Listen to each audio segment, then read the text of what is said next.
नमस्कार साथियों, fabulous academy के डिजिटल पोर्टल पर आपका स्वागत है। और फेबुलस एकेडमी जो लॉकडाउन के पश्चात एयरपोर्ट के द्वारा एक्स ग्रुप और वाई ग्रुप के जो एग्ज़ाम करवाए जाएंगे उन एग्ज़ामों के लिए एक डिजिटल पोर्टल लेके आई है। इस पोर्टल के तहत आप फेबुलस एकेडमी के ऐप पे जाके अपने एग्ज़ाम की प्रैक्टिस के लिए टेस्ट दे सकते हैं। अभी तक 3 टेस्ट हुए हैं साथियों, उसमें से जो आज हम डिस्कस कर रहे हैं वो वाई ग्रुप के लिए जो पहला टेस्ट हुआ था और उस टेस्ट के अंदर 7 से 8 सवाल जो सामान्य ज्ञान के, जीके के, जनरल नॉलेज के आते हैं उनका हम डिस्कशन करेंगे। इसी प्रकार से रीजनिंग का, मैथ्स का और इंग्लिश का भी डिस्कशन होगा। साथ ही साथ एक्स ग्रुप के लिए भी जो आगे अगस्त माह में एग्ज़ाम आ रहे हैं आपके, उनका डिस्कशन भी प्रॉपर जैसा आज जनरल नॉलेज का होगा ठीक वैसा ही बाकी सभी सब्जेक्टों का भी होगा। आप फेबुलस एकेडमी के ऐप पर जाके ऐप को डाउनलोड कीजिए और वहाँ पे एक सेक्शन है टेस्ट सीरीज़ का, वहाँ पे आप फ्री टेस्ट सीरीज़ दे सकते हैं। टेस्ट सीरीज़ में ऑल इंडिया रैंक भी आपको देखने का अवसर मिलेगा, आपको अपनी तैयारी को जांचने का अवसर भी मिलेगा। अलग अलग जगह से अगर आप पढ़े हुए तो आपको ये एहसास भी होगा कि अगर कभी एयरपोर्ट का ऑनलाइन अगर एग्ज़ाम इस प्रकार का हो, एकदम जैसा स्टैंडर्ड एयरपोर्ट का है ठीक वैसे ही हमने पेपर बनाने का प्रयास किया है, वो का वही आपका टाइम रहेगा, उतनी ही नेगेटिव मार्किंग है और बाद में आपको सॉल्यूशन भी मिलेंगे। यहाँ पे जो सॉल्यूशन मिलेगा आज आपको, air force group Y paper first जो जीके का है उसका एनालिसिस हो रहा है। इस एनालिसिस में आपको करना क्या है, आपको पहले ये देखना है कि इस टाइप के सवाल आ रहे हैं, उन सवालों को हम 4 टाइम्स मल्टीप्लाई कैसे कर सकते हैं, यानी कि एक ही सवाल से 4 सवाल जो एग्ज़ाम में आ सकते हैं उनको कैसे तैयार कर सकते हैं। देखिए साथियों, आप में से बहुत सारे स्टूडेंट हैं जिन्होंने नेवी का एग्ज़ाम भी दिया है, एयरपोर्ट एक्स ग्रुप का भी देंगे, लेकिन वाई ग्रुप की तैयारी करने वालों के लिए ये जो 7 से 8 सवाल सामान्य ज्ञान के आते हैं वो काफ़ी महत्वपूर्ण स्थान रखते हैं। क्योंकि यदि आप 50 सवालों में से 7 से 8 सवालों को कमज़ोर मान लेते हैं, छोड़ देते हैं क्योंकि बहुत ज़्यादा सिलेबस हैं, कभी आपने पढ़ा नहीं है क्योंकि आप मैथ्स ग्रुप से हो, तो छोड़ना कतई उचित नहीं है। एग्ज़ाम में एक सवाल छोड़ा तो आप 1 अंक पीछे चले गए। 1 अंक का मतलब है कि आपको 10 से 15 विद्यार्थी है वो पीछे छोड़ रहे हैं जिनका एक सवाल वो सही हो गया है।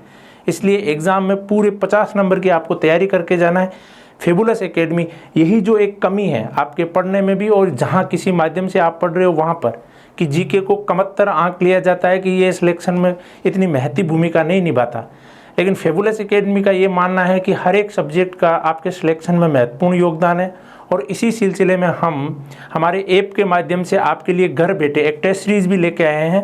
आप पहले टेस्ट दीजिए, बाद में ये एनालिसिस है इसको देख सकते हैं। अगर आप पहले एनालिसिस देख रहे हैं तो भी घबराने की आवश्यकता नहीं है साथियों। फेबुलस एकेडमी एग्ज़ाम तक लगभग 20 से 25 आपके लिए टेस्ट लेके आएगी। आप हर एक वीक 2 से 3 टेस्ट देके और फिर इस एनालिसिस को देख सकते हैं। आशा है कि आप अंत तक इस डिस्कशन के साथ बने रहेंगे और डिस्कशन के बाद में आपको खुद को लगने लगेगा कि हाँ, वास्तव में अभी हमारी तैयारी किस लेवल पर है और अभी हमें करना और क्या है। अभी आपके पास समय भी सफिशिएंट है, लगभग 2 महीने एग्ज़ाम होने में है, तो 2 महीने में आप 0 से शुरू करके पूरा सिलेबस भी कर सकते हैं। ठीक है साथियों, अपने डिस्कशन को हम शुरू करते हैं। सवाल ठीक वैसे ही है साथियों कि जैसा एयरपोर्ट या नेवी या फिर इस टाइप के जो डिफेंस के एग्ज़ाम होते हैं उनमें पूछे जाते हैं। क्वेश्चन नंबर 1 आपकी स्क्रीन पर है। सवाल ये था टेस्ट में कि राष्ट्रीय बालिका दिवस कब मनाया जाता है। देखिए, सवाल पूछने का आशय ये था कि दिवस से एक सवाल डिफेंस के एग्ज़ामों में ज़रूर पूछते हैं। ऑप्शन ए था 24 जनवरी, ऑप्शन बी 24 फरवरी, ऑप्शन सी 16 मार्च और ऑप्शन डी था 8 मार्च। आप देखिए इनमें से राइट आंसर क्या होगा। अगर आपने टेस्ट नहीं दिया है तो मैं बता देता हूँ, इसका राइट आंसर होगा 24 जनवरी।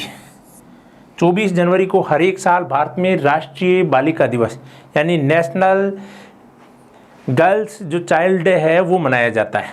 आपको बता दें 25 जनवरी को हर एक साल, ये भी एक बार सवाल पूछा है, 25 जनवरी को हर एक साल भारत में राष्ट्रीय मतदाता दिवस मनाया जाता है, नेशनल वोटर्स डे, यानी कि राष्ट्रीय मतदाता दिवस। अगर आपसे कभी एग्ज़ाम में पूछ ले, वाई ग्रुप के एग्ज़ाम में या नेवी में, तो आपको ये याद रखना है कि राष्ट्रीय मतदाता दिवस है साथियों, वो 25 जनवरी को मनाया जाता है। ठीक है, एक दिवस और देख लेते हैं हम 26 जनवरी को हर एक साल भारत का संविधान लागू होने के कारण गणतंत्र दिवस मनाया जाता है। गणतंत्र दिवस काफ़ी इजी है, लेकिन जब हम बात करेंगे 16 मार्च और 8 मार्च की, 24 मार्च को कोई स्पेशल डे नहीं मनाया जाता साथियों। हम ये देख लेते हैं 8 मार्च को। हमारा सवाल यहीं ख़त्म हो गया कि राष्ट्रीय बालिका दिवस कब मनाया जाता है। आंसर था 24 जनवरी को, लेकिन 25 जनवरी से एक दिवस और निकल के आ गया, 26 जनवरी से दूसरा दिवस और निकल के आ गया। अब अगर इसी डिस्कशन को हम आगे बढ़ाते हैं तो 8 मार्च को अंतर्राष्ट्रीय बालिका दिवस मनाया जाता है, सॉरी अंतर्राष्ट्रीय महिला दिवस मनाया जाता है। बालिका दिवस तो हम पढ़ चुके हैं, अंतर्राष्ट्रीय महिला दिवस मनाया जाता है। हर एक साल 8 मार्च को मनाया जाता है। ये भी काफ़ी महत्वपूर्ण है, कई बार एग्जामों के अंदर इसको पूछा है कि अंतर्राष्ट्रीय महिला दिवस कब मनाया जाता है। तो इस डिस्कशन से 4 हो गए। 16 मार्च को भी एक दिवस मनाया जाता है जिसको राष्ट्रीय टीकाकरण दिवस बोलते हैं। राष्ट्रीय टीकाकरण दिवस, टीका लगाना बच्चों को ताकि बच्चे निरोगी हो, ये 16 मार्च को हर एक साल मनाया जाता है। यानी कि हमने एक सवाल टेस्ट में डाला था, सवाल ये था साथियों कि राष्ट्रीय बालिका दिवस कब मनाया जाता है। आंसर सीधा सीधा था। जनरली आप बुक्स में से पढ़ते हैं, इसको पढ़ते क्या, मेरा ये कहना होगा कि आप उनको रटते हैं 24 जनवरी। क्या आपने कभी एक ही बार सरसरी नज़र से ये देखा है कि ये तीनों चारों ऑप्शन है, उनमें से भी कुछ न कुछ तथ्य निकल के आ सकते हैं, जो तथ्य एग्ज़ाम के पॉइंट ऑफ व्यू से हमारे लिए काफ़ी फ़ायदे के हो सकते हैं। सिंपल चीज़ है, राष्ट्रीय बालिका दिवस के माध्यम से हमने 5 और अन्य जो दिवस हैं एग्ज़ाम के पॉइंट ऑफ व्यू से जो महत्वपूर्ण है उनको देख लिया। आप अपने मोबाइल फ़ोन से इसकी एक बार स्क्रीनशॉट ले लीजिए ताकि आपके नोट्स के तौर पर काम आ जाए। साथियों आपको बता दें, इस प्रकार की चर्चाओं से कई बार एग्ज़ाम में सीधे सीधे सवाल भी देखने को मिलते हैं। अभी जो नेवी का एग्ज़ाम था, उस एग्ज़ाम के दौरान मेरे एक स्टूडेंट से मैं चर्चा कर रहा था कि वॉर एंड पीस जो बुक हैं वो किसने लिखी है। 3-4 जो मेरे स्टूडेंट थे सामने थे, उनमें से किसी को आ नहीं रही थी वो। ज़रूरी नहीं है कि किसी भी सब्जेक्ट की सभी चीज़ें आपको आए, लेकिन उस दौरान जब चर्चाएं हो रही थी तो मैंने उनको लियो टॉल्स्टॉय के बारे में थोड़ा बहुत बताया। उनमें से एक स्टूडेंट के एग्ज़ाम में वो बुक्स आ गई। अच्छी बात यह है कि उस स्टूडेंट का अभी जो नेवी के एग्ज़ाम में है उसमें शॉर्ट लिस्ट भी हुआ है वो। और क्या पता ऐसे एक एक दो दो सवाल जो आप कहीं पर चर्चा के दौरान देखते हो वो आपके एग्ज़ाम में काफ़ी फ़ायदेमंद साबित हो सकते हैं, आपके सिलेक्शन को सुनिश्चित भी कर सकते हैं। तो आप इसका एक बार स्क्रीनशॉट लीजिए, फिर हम आगे बढ़ते हैं। ठीक है साथियों, दूसरा सवाल टेस्ट के अंदर ये दिया गया था, वाई ग्रुप का जो टेस्ट था, सवाल नंबर 2 ये था कि इंडिका पुस्तक के लेखक कौन हैं। सवाल पूछने का उद्देश्य ये था साथियों कि बुक्स एंड ऑथर एक टॉपिक है, चाहे वो आप एयरफोर्स वाई ग्रुप की तैयारी करो, चाहे नेवी की करो, चाहे भले आप इंडियन आर्मी की करो, ये इस टॉपिक से एक सवाल ज़रूर आता है और यही उद्देश्य था कि ये सवाल डाला जाए। आप एक बार कमेंट बॉक्स में इसका आंसर दीजिए कि इंडिका पुस्तक के लेखक कौन हैं। साथियों फाहियान, हेनसांग, मैगस्नीज और प्लिनी, ये 4 ऑप्शन है आपके सामने। इसका राइट आंसर था दोस्तों मैगस्नीज।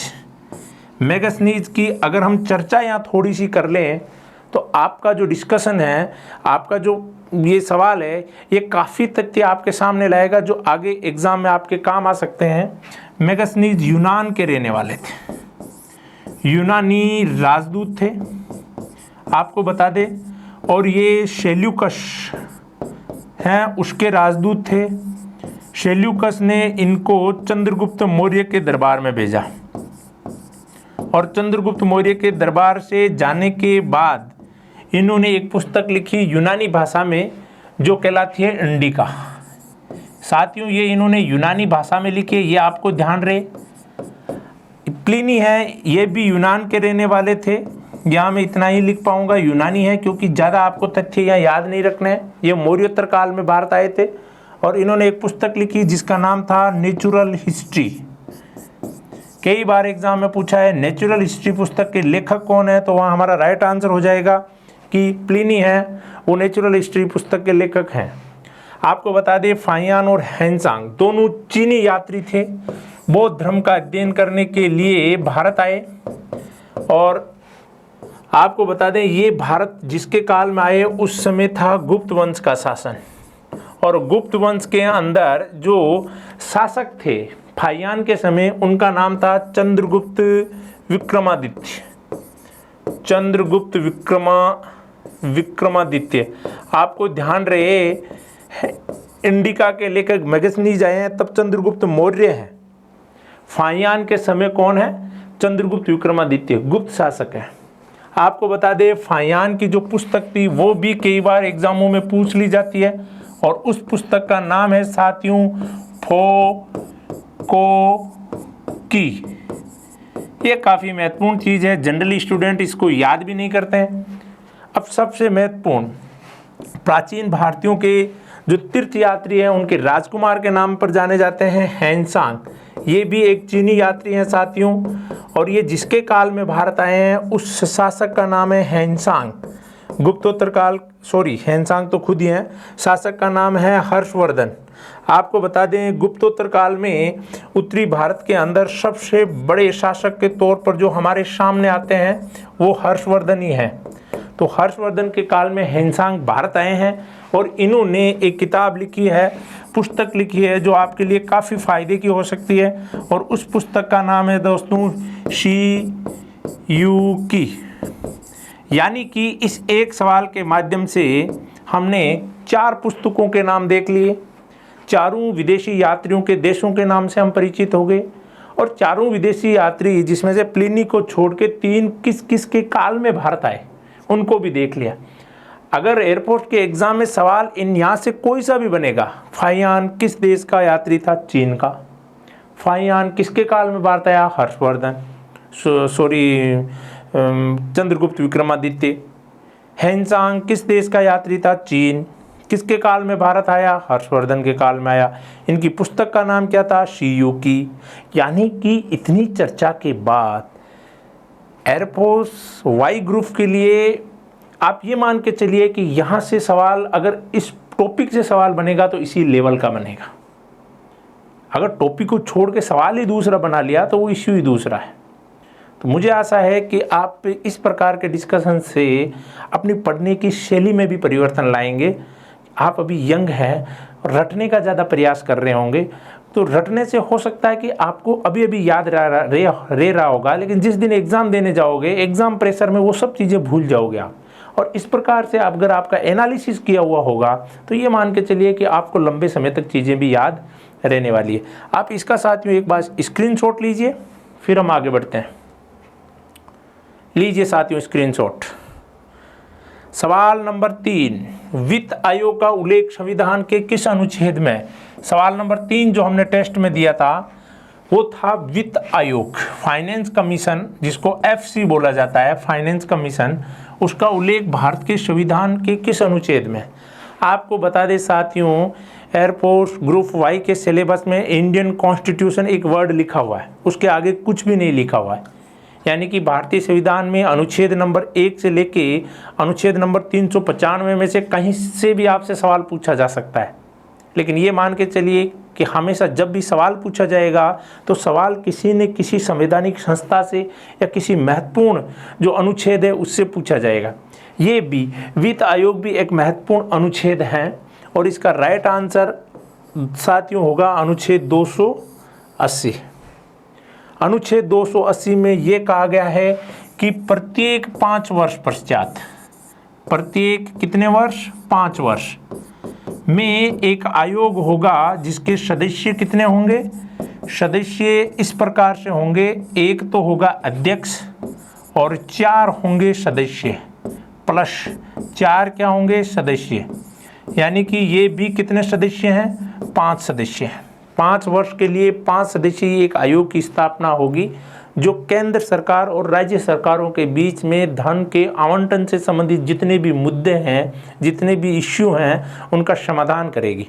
और वर्तमान में अगर हम बात करें, अभी वर्तमान की अगर हम बात करें कि भाई वर्तमान के अंदर कौन सा वित्त आयोग चल रहा है, तो वर्तमान में 15वां वित्त आयोग चल रहा है, 15वां वित्त आयोग। और अगर 15वें वित्त आयोग के अध्यक्ष की बात करें जो एयरफोर्स के एग्जाम में पूछे जाने की प्रबल संभावना यहाँ से, तो दोस्तों अखबारों में आता है उसका नाम एन.के. सिंह। एन.के. सिंह, तो आपको याद रखना है एन.के. सिंह है वो जो 15वां वित्त आयोग है उनके अध्यक्ष हैं अभी। काफ़ी महत्वपूर्ण चीज़ है, इसका भी आप एक बार स्क्रीनशॉट लीजिए। एग्जाम के पॉइंट ऑफ व्यू से ये काफ़ी महत्वपूर्ण चीज़ है साथियों। संविधान से और भी जो बाकी आगे वाले टेस्ट हैं उनमें भी हम चर्चा करेंगे।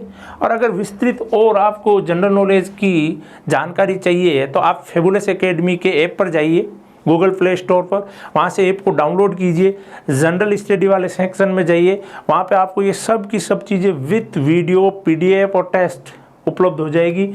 चार्ज वार्ज की तरफ आप ध्यान ही मत दीजिए, कोई चार्ज नहीं है। आप जब फेबुलस एकेडमी के उस प्लेटफॉर्म के माध्यम से यूज करोगे तो आपको कुछ चीज़ें जो एग्ज़ाम के पॉइंट ऑफ व्यू से है वो फ्री ऑफ कॉस्ट मिलने वाली है साथियों। आप इसका एक बार स्क्रीनशॉट लीजिए, फिर हम आगे बढ़ते हैं। क्वेश्चन नंबर 4 आपकी स्क्रीन पर है, आप इसका आंसर दीजिए। क्वेश्चन ये है साथियों कि सिन्हुआ समाचार एजेंसी किस देश की है? बताइए। जैसे पीआईबी भारत की जो समाचार एजेंसी है, उसी प्रकार से सिन्हुआ चीन की समाचार एजेंसी है साथियों। ये भी कई बार एग्जाम में पूछा है। अगर हम चीन की राजधानी की बात करें, कैपिटल भी कई बार सवाल पूछा जाता है, बीजिंग है साथियों। अगर मैं बात करूं जापान की कैपिटल है टोक्यो साथियों। और टोक्यो के अंदर 2020 में ओलंपिक होने वाले थे, लेकिन पूरी दुनिया के अंदर एक महामारी कोरोना के रूप में आई, पूरी दुनिया लॉकडाउन के अंदर बंद हो गई। और इसी अंतर्राष्ट्रीय आपदा के कारण ये जो टोक्यो के अंदर ओलंपिक होने वाला था, अब इसको 2021 के लिए शिफ्ट कर दिया गया है, ये भी आपको पता रहे। और अगर हम दक्षिणी कोरिया की बात करें तो इसकी राजधानी है सियोल। अगर वियतनाम की बात करें हम तो इसकी है हो ची मिन्ह। हो ची मिन्ह इनकी राजधानी है। यहाँ हमने राजधानियों की चर्चा की है। इधर हम जापान और दक्षिणी कोरिया की जो दो समाचार एजेंसियां हैं उनकी बात कर लेते हैं। अगर हम बात करें कि दक्षिणी कोरिया की समाचार एजेंसी है उसका क्या नाम है, तो उसका नाम है दोस्तों योनहैप। आपसे एग्जाम में पूछ ले कि योनहैप समाचार एजेंसी किस देश की है, तो हमारा आंसर होगा दक्षिणी कोरिया की, जिसकी कैपिटल है सियोल। अगर बात करें हम जापान की, तो जापान की दोस्तों समाचार एजेंसी है उसका नाम है कियोडा। और जापान की कैपिटल टोक्यो है। वियतनाम की कोई महत्वपूर्ण समाचार एजेंसी है नहीं। और एग्जाम के पॉइंट ऑफ व्यू से ही कोई जो बड़ा देश होगा उसी की समाचार एजेंसी को या उसी की राजधानी को पूछा जाएगा जो चर्चाओं में रहेगी।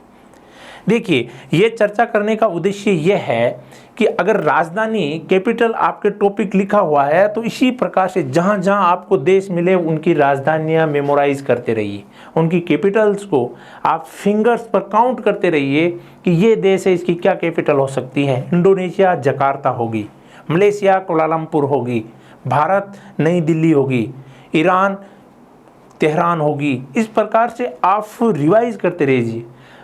आप फेबुलस एकेडमी के ऐप पर जाओगे तब वहाँ पर एक कॉन्टिनेंट नाम से टॉपिक है जनरल स्टडीज़ के अंदर। कॉन्टिनेंट के अंदर हमने 7 महाद्वीपों की महत्वपूर्ण जो देश हैं उनकी राजधानियाँ, उन देश महाद्वीपों के अंदर जो पर्वत हैं, जो नदियाँ हैं, जो जीव जंतु हैं, जो मरुस्थल हैं, उन सब की विस्तृत व्याख्या, झीलों की विस्तृत व्याख्या किए हैं जो एग्जाम के पॉइंट ऑफ व्यू से आपके लिए फ़ायदेमंद हो सकती है। तो आप बेफिक्र रहिए, फेबुलस एकेडमी के ऐप पर जनरल स्टडीज़ या दूसरे जितने भी सब्जेक्ट हैं उनके अंदर टॉपिक का जो एनालिसिस किया गया है उन एनालिसिस को एक बार देखिए। एग्ज़ाम के अंदर आशा है कि आपको बहुत सारा फ़ायदा मिल सकता है। अब 4th क्वेश्चन के एनालिसिस की एक बार आप स्क्रीनशॉट लीजिए, फिर हम आगे बढ़ते हैं। क्वेश्चन नंबर 5 आपकी स्क्रीन पर है। क्वेश्चन को पढ़िए। देखिए, एनालिसिस का ये फायदा होता है कि 2020 के ओलंपिक कहाँ आयोजित होंगे। अब होंगे नहीं, यहाँ होना था, होने थे, लेकिन अब 2021 में होंगे ये ओलंपिक। हम चर्चा कर चुके हैं साथियों टोक्यो। पीछे के डिस्कशन से यहाँ पे एक सवाल आ गया, तो ये मान के चलिए यहाँ हम जब 300-400 सवालों का डिस्कशन कर लेंगे तो एयरफोर्स के एग्ज़ाम में यहाँ से सवाल क्यों नहीं आएंगे। आएंगे। हम जितने भी सवालों का डिस्कशन कर रहे हैं वो टॉपिक हैं आपके सिलेबस के। जैसे आपके सिलेबस में दिया गया है स्पोर्ट्स एंड स्पोर्ट्समैन, टूर्नामेंट्स और ये चीज़ें, तो आप मान के चलिए जब ये सवाल आ सकता है यहाँ का, तो एग्ज़ाम में क्यों नहीं आएगा? आएगा। बस आपको एनालिसिस को ध्यान से सुनना है। यहाँ पे जो भी चीज़ आप डिस्कशन के माध्यम से आपको उपलब्ध हो रही है उसका स्क्रीनशॉट लेना या नोट्स बना लेना। वो नोट्स आपके आगे काफ़ी फायदे के साबित होंगे। सियोल के अंदर साथियों 1988 के अंदर ओलंपिक हुआ था। अगर हम बात करें सियोल की, तो ये दक्षिणी कोरिया में, अभी हम चर्चा कर ही चुके हैं।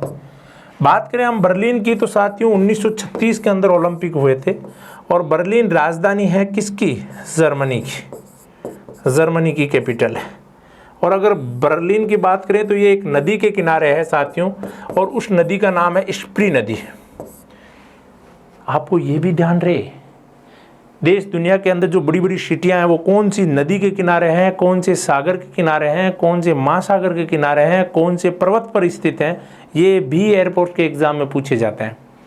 टोक्यो जो अभी 2021 के ओलंपिक हो गए, रोम के अंदर 1960 के अंदर ओलंपिक हुए थे साथियों। रोम ओलंपिक काफ़ी महत्वपूर्ण थे, और रोम यूनान की राजधानी, ये भी आपको पता रहे साथियों।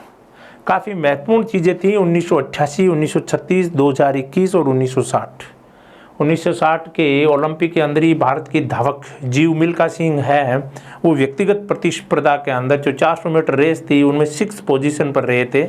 इसको भी आप हमारे यूट्यूब चैनल के ऊपर जो स्पोर्ट्स वाला टॉपिक है, भारत जो ओलंपिक वाला टॉपिक है, उस टॉपिक का जो लगभग 40-45 मिनट का वीडियो है उसको आप बहुत अच्छे से देखिए, इत्मीनान से देखिए। वहाँ पर ये सब तथ्य हैं आपके क्लियर हो जाएंगे साथियों। और ये सवाल एग्ज़ाम में पूछा भी जा सकता है। एक बार इसका स्क्रीनशॉट लीजिए, फिर हम आगे बढ़ते हैं साथियों। अगला क्वेश्चन आपकी स्क्रीन पर है। क्वेश्चन ये था साथियों कि 1857 की क्रांति के समय भारत का गवर्नर जनरल कौन था? Question number 6। और इसी टाइप के इतिहास के सवाल आपके पूछे जाते हैं।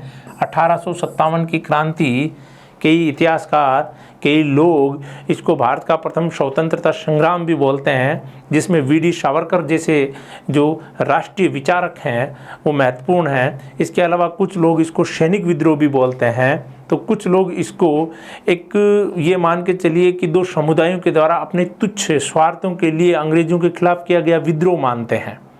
तो ये सब अलग विषय है, हमें केवल आंसर फाइंड आउट करना कि उस समय भारत का गवर्नर कौन था। आपको बता दें, लॉर्ड कर्जन का काल है भारत में 1899 से लेके 1905। इसके काल में बंगाल का विभाजन हुआ है 1905 में। ये भी सवाल पूछा जाता है, कई बार, हजारों बार पूछा गया है। यानी कि इसके काल में बंगाल का विभाजन हुआ था, क्रांति नहीं हुई है, ये चीज़ याद रखनी है।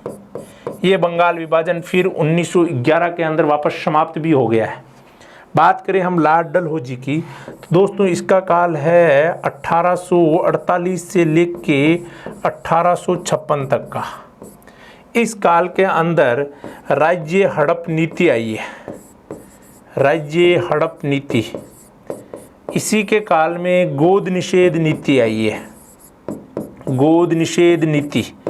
अगर हम बात करें साथियों, इसी के काल में भारत के अंदर प्रथम रेल चली है। प्रथम रेल कहाँ चली है? एक तरफ तो था उस समय बम्बई, और दूसरी तरफ था साथियों थाने।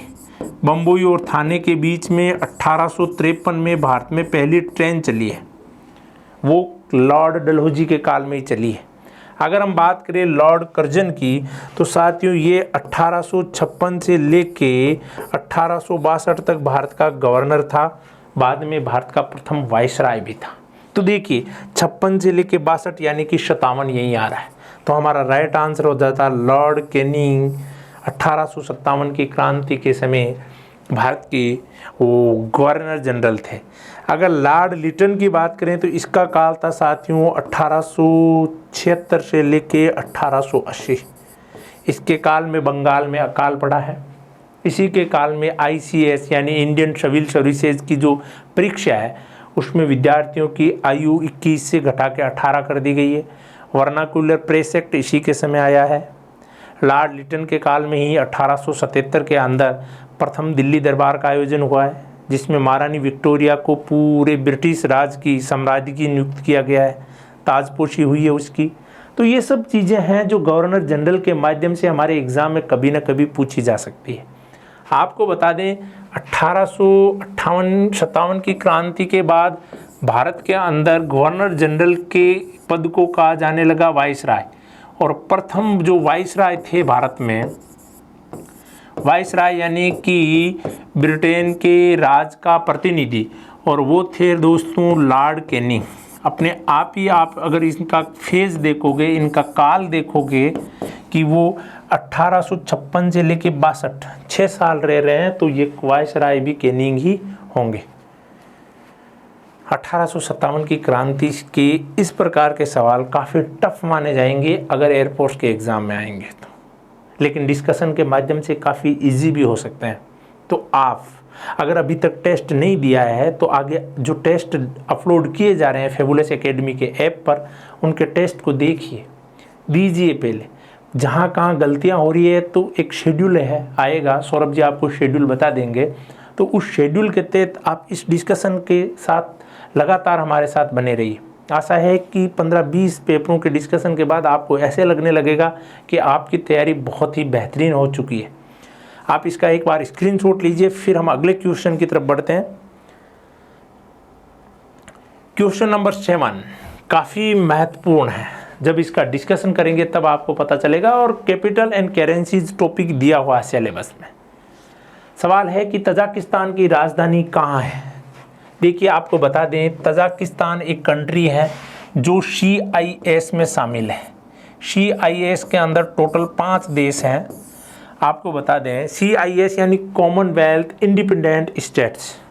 पहले ये USSR सोवियत संघ जिसको बोलते हैं हम सामान्य भाषा में, उसके ही अंग थे, लेकिन 1991 में USSR का विघटन हो गया, छोटे छोटे टुकड़ों में टूट गया। तो ये देश भी अलग अलग नामों से हमारे सामने आए।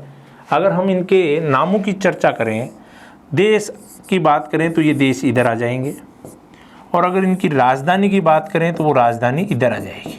पहले हम आंसर नहीं करते हैं, क्वेश्चन उधर पड़ा रहने दीजिए। पहले हम ये देखते हैं कि ये देश कौन कौन से थे।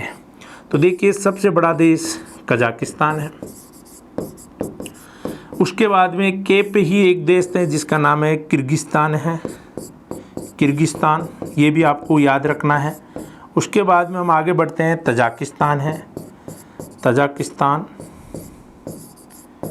उसके अगर आगे बढ़े हम तो तुर्कमेनिस्तान है, तुर्कमेनिस्तान। और अगर उससे आगे बढ़े तो उज्बेकिस्तान है, उज्बेकिस्तान। देखिए नामों से ऐसे लग रहा है कि सभी स्थान ही है, लेकिन इनकी राजधानियों में आप कंफ्यूज हो जाओगे। याद ही यही रखना था हमें कि तजाकिस्तान की राजधानी कहाँ है। तो अगर हम तजाकिस्तान ये बीच में आ रहा है, इसकी राजधानी को फाइंड आउट कर ले तो भी हमें ऊपर के 2 और नीचे के 2 जो देश हैं उनकी राजधानी हमें आनी चाहिए। अगर ये राजधानी नहीं आ रही है तो ये मान के चलिए कि आपके बहुत सारे सवाल हैं वो कई बार एग्जामों में गलत हो जाएंगे। जैसे कि देखिए तजाकिस्तान की राजधानी है दुशांबे, राइट आंसर हो जाएगा यहाँ पे कि दुशांबे। अगर हम बात करें किर्गिस्तान की राजधानी, कजाकिस्तान की राजधानी कहाँ है, तो साथियों काफ़ी महत्वपूर्ण जगह है जिसका नाम है अस्ताना। अस्ताना में इसकी राजधानी है। आपसे कई बार पूछेंगे किर्गिस्तान की कहाँ राजधानी है, तो उसकी है राजधानी बिश्केक। देखो इसको याद कर लीजिए, बिश्केक किर्गिस्तान, किर्गिस्तान भी बोल सकते हैं आप इसको। तो किर्गिस्तान बिश्केक हो गया, कजाकिस्तान का अस्ताना हो गया, और तजाकिस्तान का दुशांबे हो गया। अब बचा देश हमारे पास अशगाबाद और तुर्कमेनिस्तान। ये उज्बेकिस्तान, उज्बेकिस्तान की राजधानी कई बार पूछी गई है साथियों, यहाँ मैं पहले लिख देता हूँ। उसकी राजधानी है ताशकंद। भारत और पाकिस्तान के बीच में ताशकंद समझौता हुआ था, लाल बहादुर शास्त्री की मृत्यु यहीं पे हुई थी। और तुर्कमेनिस्तान जो राजधानी है वो है अशगाबाद। ये काफ़ी महत्वपूर्ण चीज़ें थी जो हमने देख ली। ये आप स्क्रीनशॉट ही खींच लीजिए।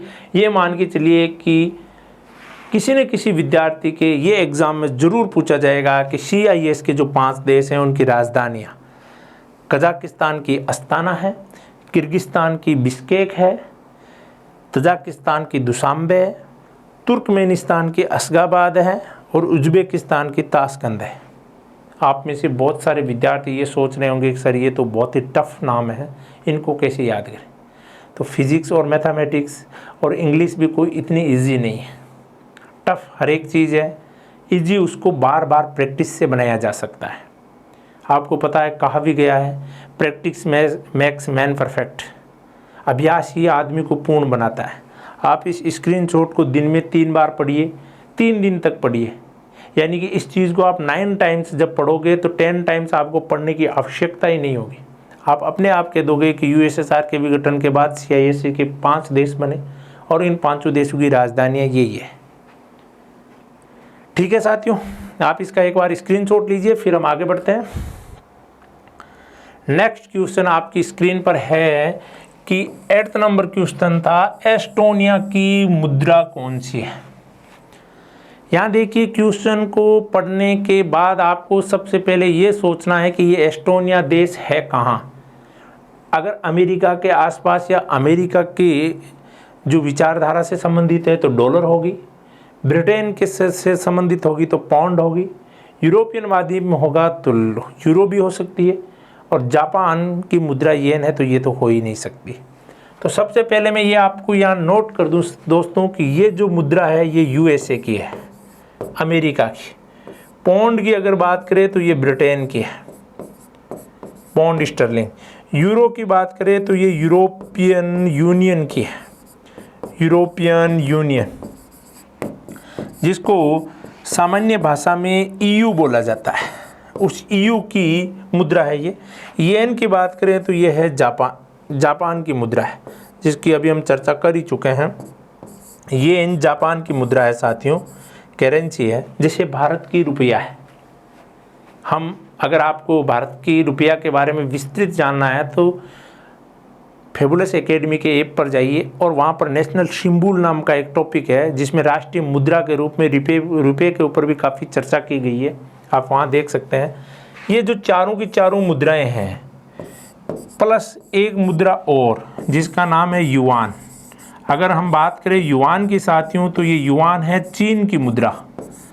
इन सब को मिला के ये जो 5 मुद्राएं हैं, इन 5 मुद्राओं को IMF की टोकरी की मुद्रा बोला जाता है। IMF टोकरी मुद्राएं हैं।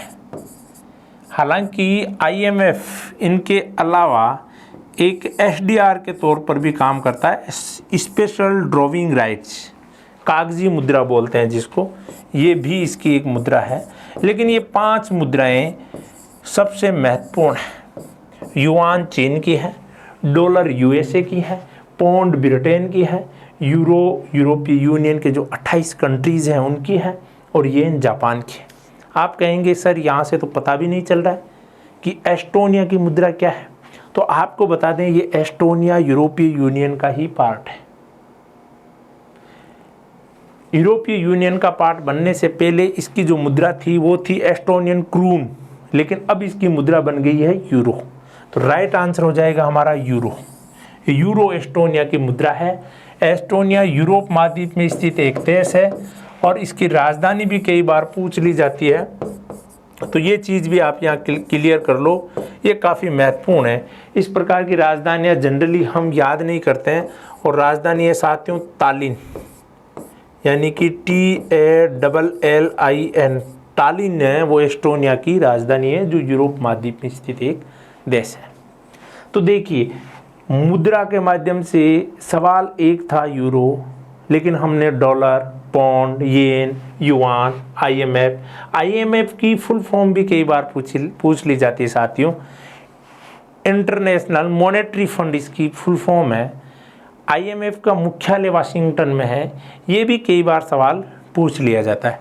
तो आज जो हमारा ये डिस्कशन था 8 सवालों का, ये जो रागा के 30 सवाल आते हैं, इसमें से लगभग 13 से 14 सवाल रीजनिंग के आते हैं और 10 के आसपास सवाल मैथमेटिक्स के आते हैं, और बाकी सवाल 7 से 8 सवाल हैं वो जीएस के, जनरल नॉलेज के, करंट अफेयर्स के आते हैं, तो ये इसी प्रकार के सवाल आते हैं।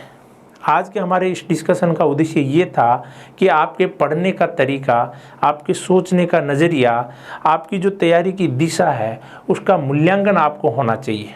और इसी मूल्यांकन के लिए फेबुलस एकेडमी घर बैठे आपकी तैयारी को और ज़्यादा मजबूत करने के लिए एक ऐप लेके आई है। उस ऐप पे जाके आप ये टेस्ट निःशुल्क दे सकते हैं और इन टेस्ट का जो डिस्कशन है, सभी जो सेगमेंट है उन सेगमेंट की बात कर रहे हैं हम साथियों, केवल जीएस की बात नहीं है।